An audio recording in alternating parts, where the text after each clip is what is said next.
针对南北联手通过三大案的修法，大法官的人事案嘛全部封杀。立法院按算今日会将法案送去总统府。民进党团是表示会针对宪诉法来申请暂时处分甲释宪。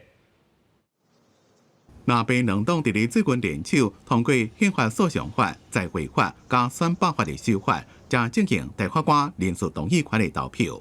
这位被提名人和调解全部封杀。恐惊会造成宪法法庭无法度运作，因而立法院按算伫咧25加3读的法案函送予总统府，依照程序，总统府爱伫咧10天内公布，3天了后生效。总统府秘书长潘明安表示，赖总统会依法公布。民进党团批评南北和行宪纪念日变做非宪纪念日，违宪判决的限制条件比戒严时阵还更加严。党团会针对宪诉法申请暂时处分加释宪。不过，大家都在关心讲宪法法庭是不是有法度正常运作？宪法法庭在现有的制度下，8席的成员他们如何来运作，如何来因应旧法新法？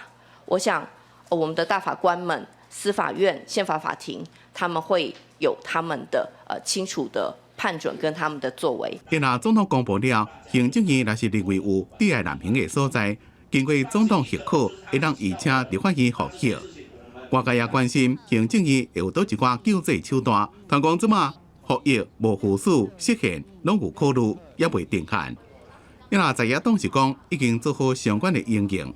不附属表示行政院长打脸总统是总统公布之后，行政院长拒绝执行哦，这个可就不是说不信任立法院这么简单的事情了。所以我觉得行政院要用合理合法的方式来提出救济手段，我们愿意尊重。效忠亲德忠，不可以批评党。否则的话，在我们的眼中，你没有资格担任大法官。针对赖总统依法要搁再提名大法官的连选，不过将是口说讲，只要若批评执政党就无资格做大法官，讲是大法官新的连选拿出来，一定要引起一波调解过招。记者综合报道。